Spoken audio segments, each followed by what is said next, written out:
shall chant the last verse of the text, verse 31, please.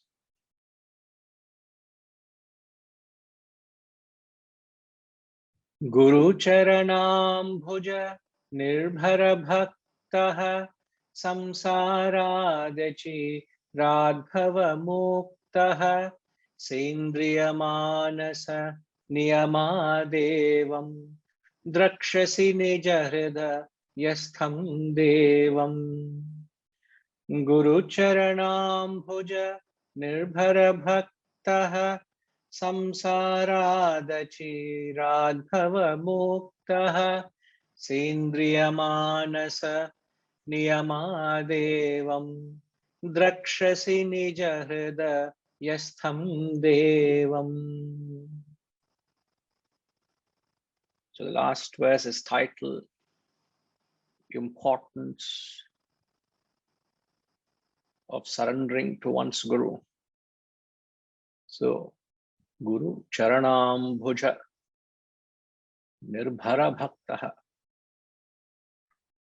So the devotee surrendering to the lotus feet of the Guru soon becomes liberated.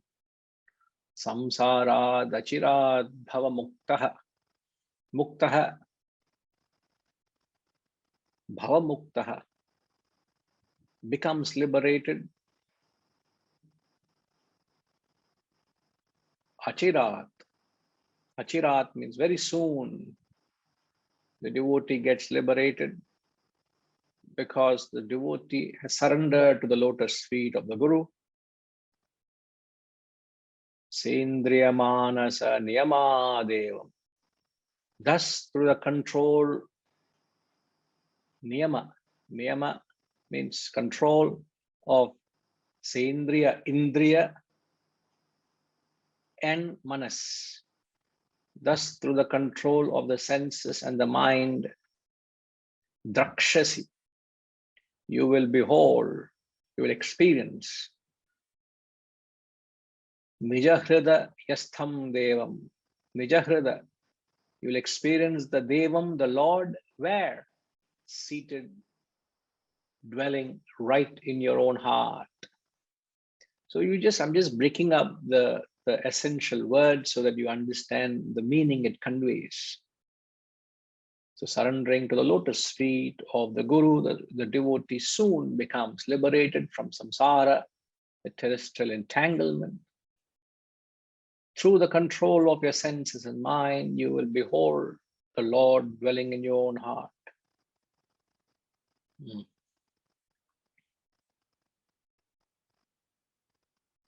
So the verse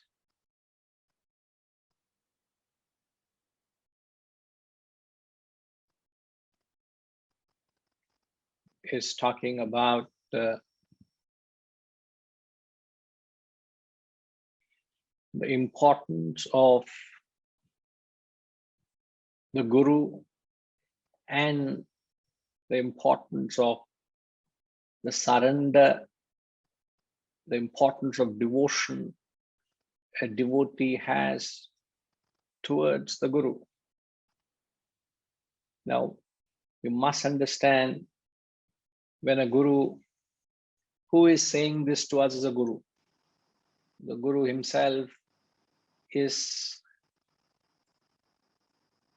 advising that you must develop a sense of devotion. You must develop a sense of surrender to the Guru. In fact, Guru plays a quintessential role in the transformation of a sadhak. In fact, I would go to the extent and say there is no transformation without a Guru in one's life. So, and when a Guru is talking about the need to surrender to him, the need to be devoted to him, the Guru is absolutely 100% objective. The Guru has no selfish attachment. The only objective the Guru is telling the student to be devoted and surrender. Now, these two are different elements. I'll come to that. But the only reason the Guru is advising the student to be devoted and surrender to him or her is the only objective of uplifting you spiritually. There is no selfish, there is no axe to grind. There is nothing that a Guru is expecting out of this transaction. The Guru has no expectation in this equation of a relationship between a Guru and a Shishya. That's when the relationship is pure. So the elements, the essential elements a devotee should have towards a Guru is devotion and surrender. Devotion is an element of an identification where you have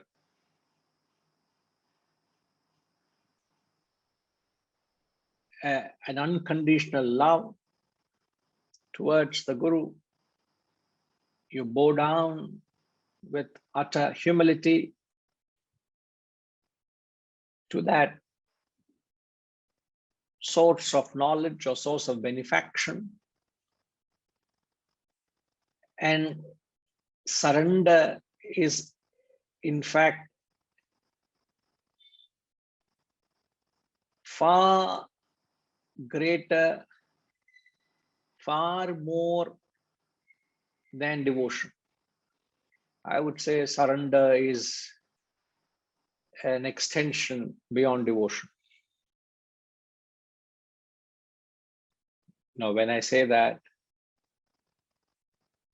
I know all of you, I'm not saying most of you, all of you are undeniably very devoted to the cause, devoted to the knowledge, devoted to the Guru. But I don't know how many of you have surrendered to this knowledge. How many of you have surrendered to the Guru? It's like one thing is knowing to play the sport.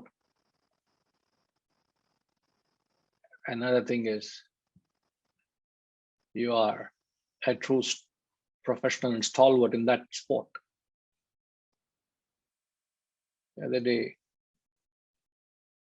we had someone visiting us for a day. And I said, come, I think you will, young boy, teenager. So I said, come, you will enjoy playing. Are you interested in playing badminton? He said, yes, uncle, I would love to play badminton. So we took him, and Vaishnavi came along with us. So they both were stroking. And what he told me was, uncle, I know badminton. Oh, that's good. Then you will enjoy that little time, an hour or so. Now, why I'm telling this story is, you may say, what is the connection? What I'm saying, devotion, surrender to this boy playing badminton. And at the end of it, he's coming back. Uncle, I've got a big blister here. Such a big blister, Pao. He's developed a big blister for playing, after playing badminton. I said, how did you develop that? He was holding the racket in the wrong position. Someone who knows badminton, who was playing good enough badminton, he doesn't know the art of holding the racket. That's the difference between knowing the game and being a perfectionist in it. So you all may be devoted to the knowledge, to the Guru, but if you're not surrender, it is chalk and cheese. What I'm trying to say is chalk and cheese. You put that boy and a person who knows the game even decent enough, is chalk and cheese, is black and white. So what I'm trying to establish is being devoted to this knowledge or guru is no good to you. Is no good. It doesn't help you. What actually helps you is to have that 100% surrender to the knowledge and surrender to the guru. Because what this path requires is a specialized calibration of the path to the student, which the guru will be able to analyze and help a student right through the journey, so that it's like taking your vehicle to a mechanic. You need to service your car, you need to overhaul your car, you need to change your engine oil, you need to do all kinds of balancing and fine-tuning so that the vehicle performs. Is that kind of a constant one-to-one consultation. You can't attend medical conferences and treat your ailments, can you? And I'm having a cancer, and I will say I will attend conferences on cancer all over the world, and I will administer myself and get relieved from cancer. So you attending classes, what brings you wherever you are is your devotion. That's not going to help you remove your spiritual ignorance. That's not going to help you. You can't treat your cancer by attending conferences on cancer. You need to go to a cancer specialist, tell what your problem is, get a personalized treatment, and then he would diagnose your disease. Even then, there's no guarantee. But that is the best path or route out. So you want spiritual growth, you need to have a dynamic consultation, an active consultation, an active interaction with the guru who you have chosen, whoever your guru is. You have to have a capacity to, an opportunity to consult your personality, your challenges, your requirements, open up yourself completely. Once you surrender, you don't hold back anything to yourself. Like, don't they say, don't hide anything from your doctor and your child accountant. Add one more thing to your guru. You've got to open up everything that you have.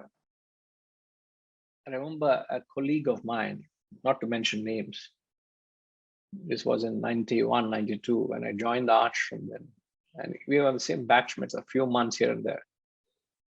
And he told me what he told Swamiji, the guru, our guru. He told, I went up to Swamiji and said, Swamiji, there's nothing that I've not done under the sun. There's everything that I've done. I have seen life. I just want to be very upfront to you what I am. Now, am I fit for this institution? Am I fit for this knowledge? And he said, the guru so much loved his complete surrender. He didn't hide anything from them. Just went and told, he's opened up his heart and said, this is what I am. And please, you tell me, am I fit for it? And I really want to grow out of where I am. And I see the littleness in what I've participated in things in my life. I was just a normal, a materialistic, essential person. I've seen life. That's all I'm saying. And I'm ready for this. Are you ready to receive me? That kind of an open dialogue you have with the guru. That can only happen when you surrender. And an epitomization of surrender. Other day also, we saw this in a beautiful carving in a temple. We visited the 800-year-old temple. And interestingly, it reminded, and it flashes back as I'm talking of this. In an 800-year-old temple, and a pillar, they have carved this. And what was carved is picturization of surrender. You all know the story of little Bala Krishna, the little Krishna, as a kid, he's, he was full of mischief and fun and frolic, all through his life was full of mischief. And the gopis, the ladies, were the bathing in the lake. And when they were done and wanted to come back, they saw their clothes were missing. And they knew if there's anybody in the village who can create that kind of mischief, is only Krishna. So they were looking for, where is this fellow? And as you know, the story is he was sitting up in the tree with the clothes and playing his flute. And then that was very clear who was the boy who created all this mischief. And then they were appealing to little Krishna. Krishna, please give our clothes. We want to come out. So you come out, I'll give you. Every Krishna, how can we come out? So you come out, I'll give you.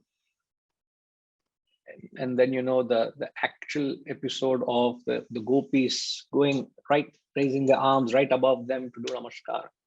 That is called complete surrender. You don't hold back any, what do you call that? You don't hold back anything.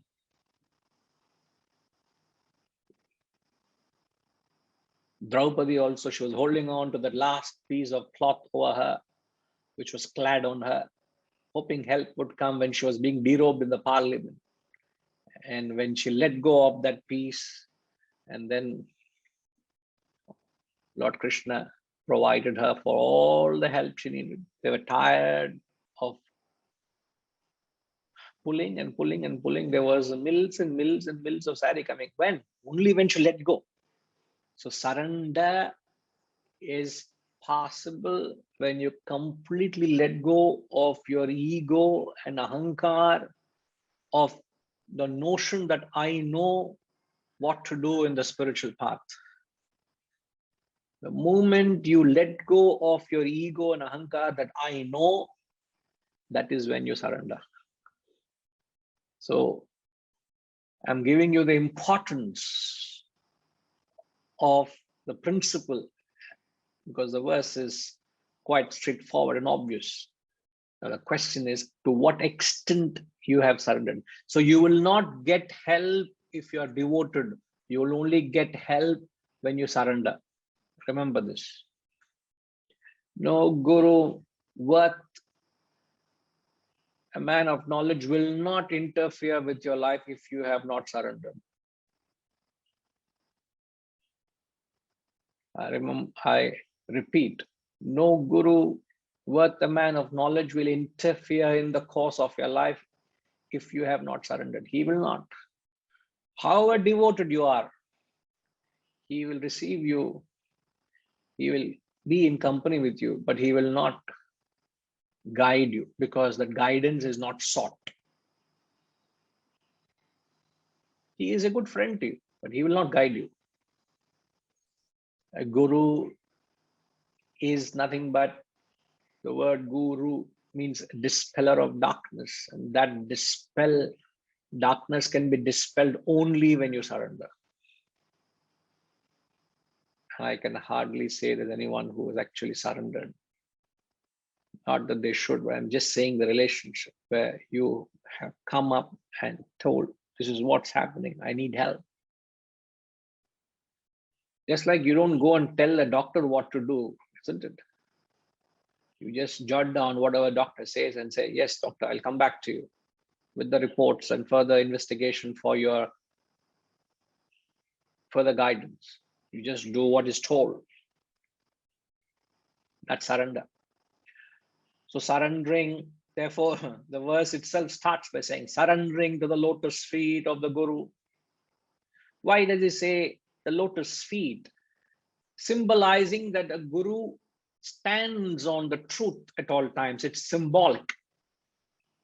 So when you fall at the feet of the Guru, you are bowing down to the values and the principles the Guru stands for. It is not to develop an attachment to the personality, please. Please, please. Many a time, it becomes a personality worship. Every institution, this is, every religion, this has become a weakness. The personality is greater than the cause or the offerings. Personality is never greater than the cause or the offerings. Personality is just an instrument to take you to the goal. So if you are devoted to a guru, if you have surrendered to a guru, ensure you don't restrict it to your personal guru or a person, because the moment you restrict that devotion or surrender to a particular person, it becomes negative. First is to instill that spirit of devotion and surrender, and then don't restrict that devotion. You see, you may surrender to one person, but don't restrict that devotion to one entity. The moment you restrict it, it becomes negative. Just like the love you have, when it's restricted to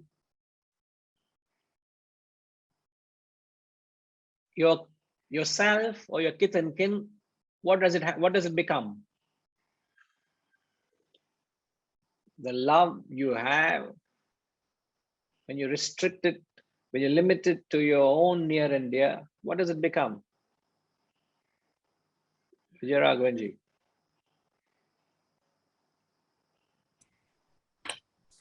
Namaskar, Guruji. Attachment. It becomes attachment. The same thing happens even to devotion as well, isn't it? Oh, my guru is better than your guru. Huh? My guru is this, my guru is that. You get that kind of a suffocating personalization into that relationship. It spoils it, isn't it? The famous Tyagaraja Kirtana, Yandaro Mahanubhava Antariki Vandanam. Andariki Navandanam. So many gurus out there who have contributed to this knowledge. The great parampara has flown from time immemorial, from the very beginning. Now, how can you single out one person and just offer all your salutations to him or her? Don't do that. That's what is the abhyasa, the practice you and I should do. Now, so when you, thank you, Vijayji. So when you do have this devotion,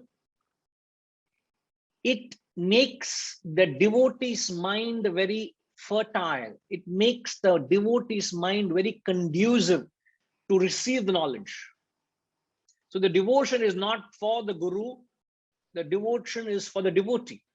The devotee should have this quality of devotion and surrender, because it makes the devotee's mind fertile and conducive to receive the higher knowledge. And once you receive, he says, the devotee soon becomes liberated from samsara, the terrestrial entanglement. That's the benefit. The only relationship that gives you liberation, the only relationship that liberates you, every other relationship binds you. You must note this. Right from the moment you're born, you are trying to develop a relationship with your mother, with your parents. As you start growing, with your siblings, as you start going to school, with your friends, with your neighbors, with your relatives, with your friends, with all kinds of relationships you develop. Every relationship is binding, except this relationship. Therefore, he says, you soon become liberated from the samsara.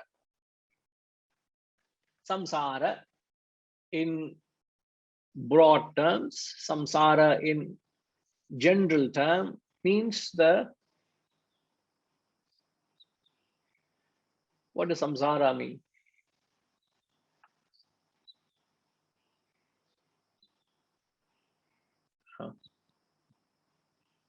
Hirinji, I'm sure you've heard this word samsara.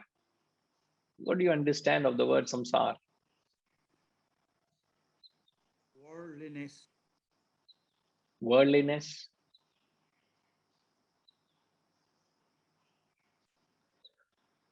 Any other description? Getting attached to the worldliness. Samsara is because even though it's translated as terrestrial entanglement, samsara, philosophically, how would you understand samsara?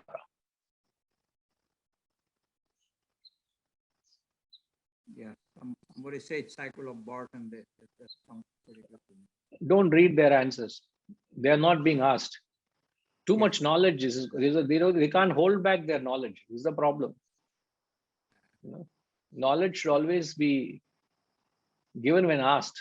But there are many people who keep giving out without being asked also. So don't worry of them. There's a relationship between you and me here, sir, not between you and everybody else here. Dialogue between the guru and you. Sorry, I like that one, that what I saw. But I don't like that. That's the reason I'm saying I don't like that. Okay. So what is samsara? I'm in a very strict mood today. No nonsense. So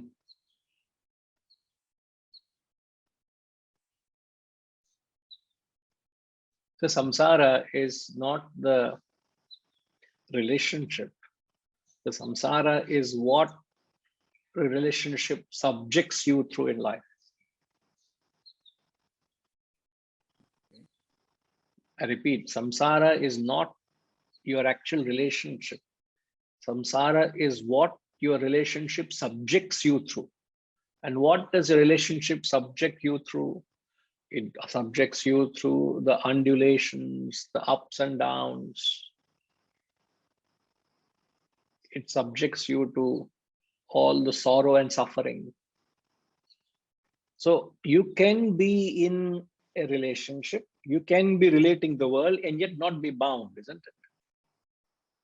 So being liberated from samsara means being liberated from the persecutions by the constant onslaughts of your relationship with the world. And the world is, what is the world?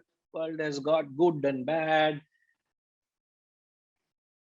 It's got profit and loss, joy and sorrow, love and hatred. All of these don't affect you. So you're liberated from all that the world puts you through. So you have you are able to maintain that peace and harmony within, because you have risen above the onslaughts of the world. So samsara is not the physical relationship. Samsara is the effects of your relationship. Not You getting get it? Not getting mentally entangled. So you're liberated from what your relationship puts you through. That is samsara. You get the picture, sir? Yes, sir. Very loosely, we have often used it, but we have not being very specific. Once you are clear what it is, then there's no confusion. I have a quick question. What you explained a few minutes back. Yes, please. Do not restrict the devotion to one person. What I understood is that it has to be one person, one guru. Having met too many gurus is very confusing, but not with the person, not with the guru's personality, but the wisdom that you can get from the guru. Yes. Is that right clarification? Okay. Yes. See, it is nothing. The guru whom you are established a relationship with, it is just a continuous flow, isn't it? The parampara has been going on. So why do you single it out? Why do you restrict it? It's like when the water is flowing, it is fresh, isn't it? The same water, when it is stagnating, it smells foul. So the feeling also should not be limited to an entity or a personality. So let it have a universal acceptance. Means you should be able to bow down to any source of knowledge or wisdom. You should not bottle yourself up. You should not shut the doors for any other source of wisdom. But you may choose to surrender to a particular guru. But the guru's absence or the guru's demise should not stunt your growth or end your progression. The guru is not going to be all the time with you, isn't it? See, the guru can be animate, the guru can be inanimate. Guru doesn't necessarily has to be a person. Guru can be what Ekalavya has proven. Guru can be a statue of a guru also. A dead guru, which is a book or a scripture, also can be a guru. If you develop an attachment to the scripture or your religion, then you become a fanatic. You can be a fanatic Hindu or you can be a very liberal Muslim.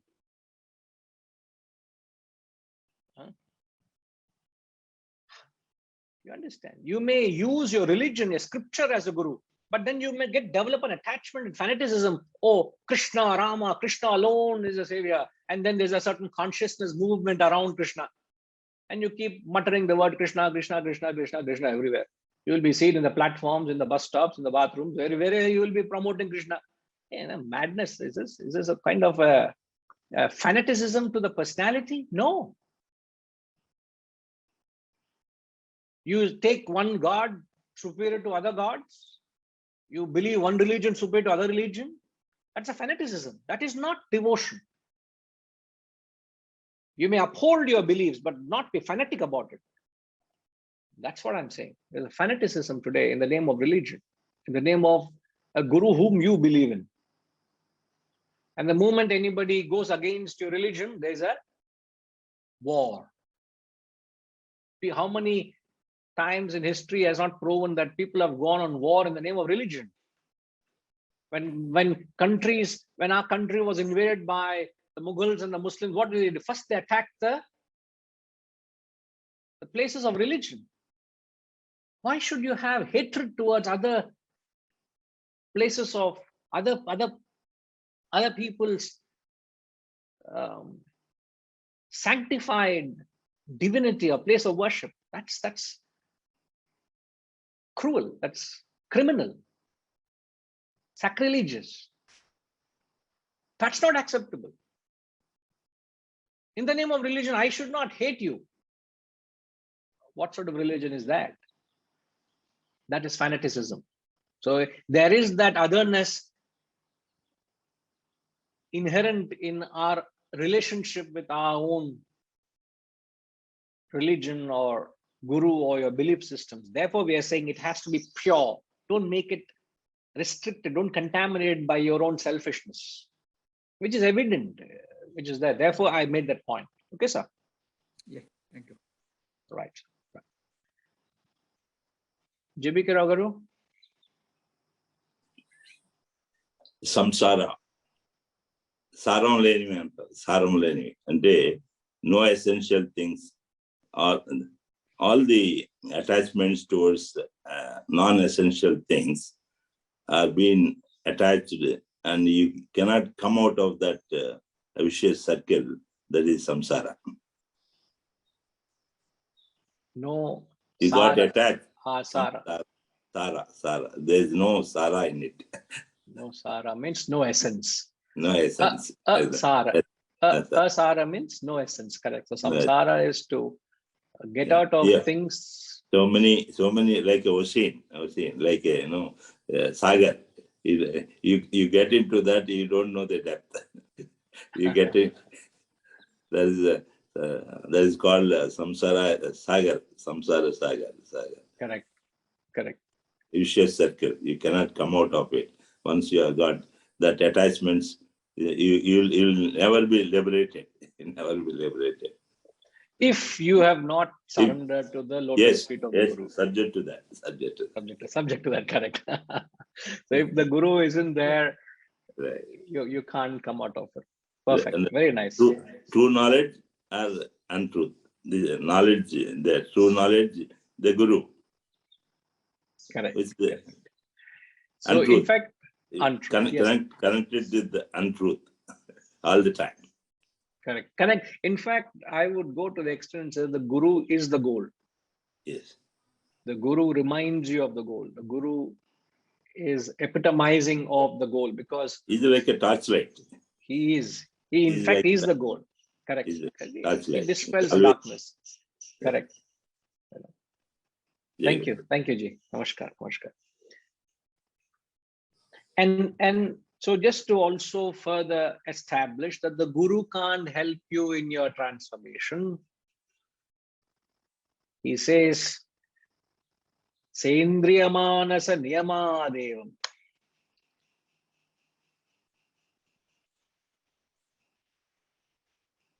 So you must have the niyama. What does the word niyama mean? You don't, just by surrendering to the guru, don't expect that the guru will do all kinds of miracles and he will bless you, and in that miracle and blessing you will evolve. Nothing will happen. Don't expect the guru's blessings will help you evolve. Nothing will happen. Therefore, the guru himself, the guru of all gurus, he says, through the control of the senses and the mind. Now, who can control the senses and the mind?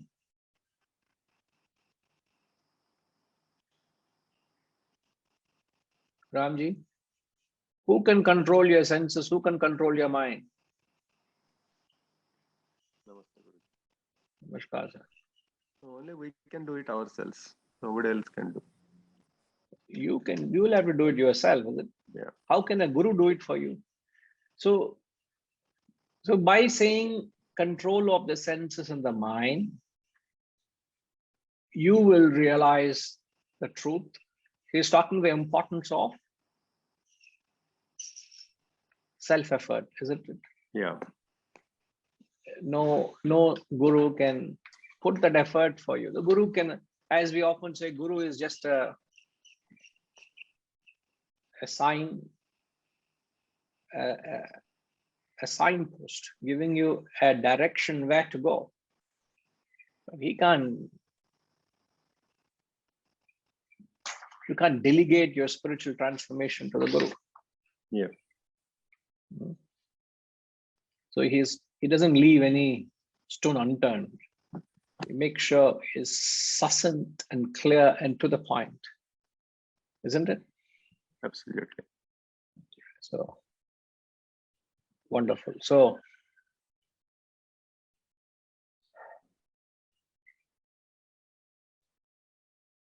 you got to cultivate this attitude of devotion. You must develop this attitude of surrender, and then the rest follows.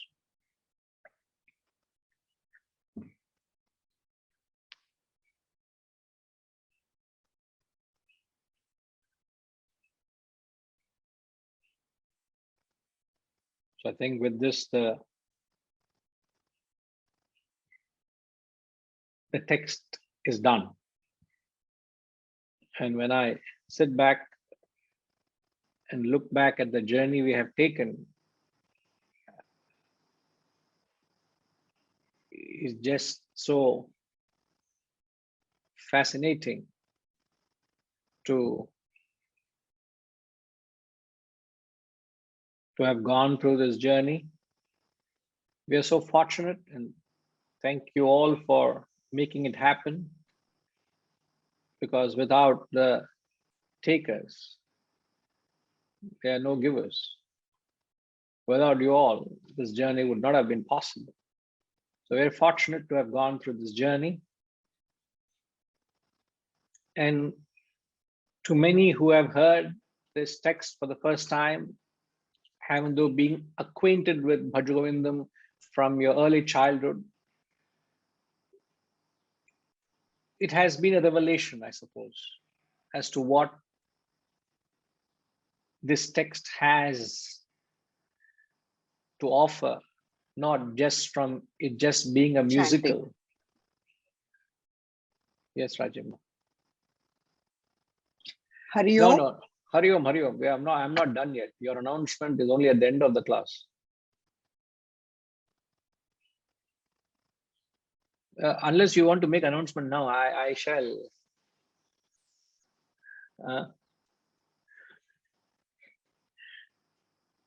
So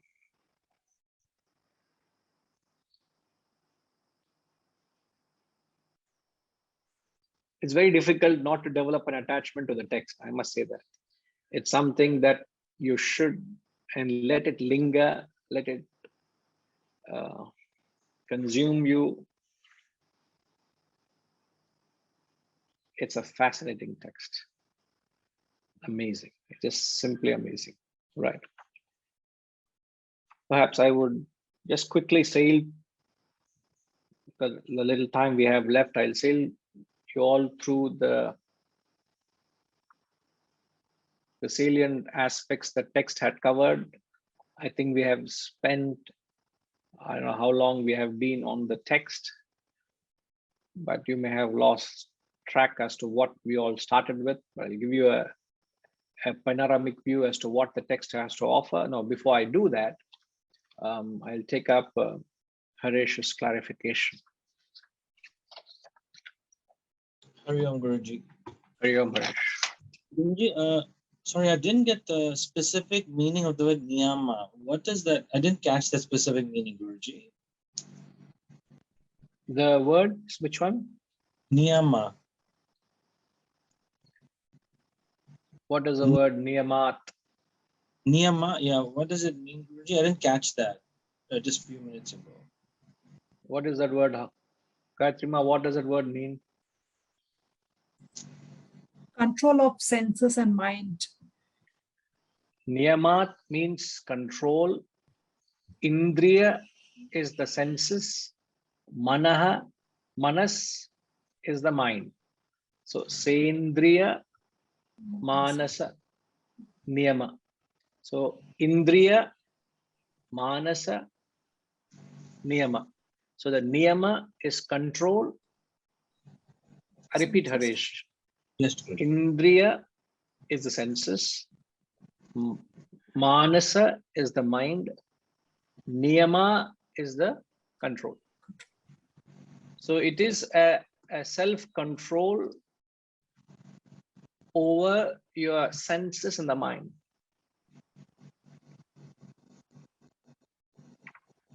Yes, Guruji. All right. Yes, Guruji. Thank you.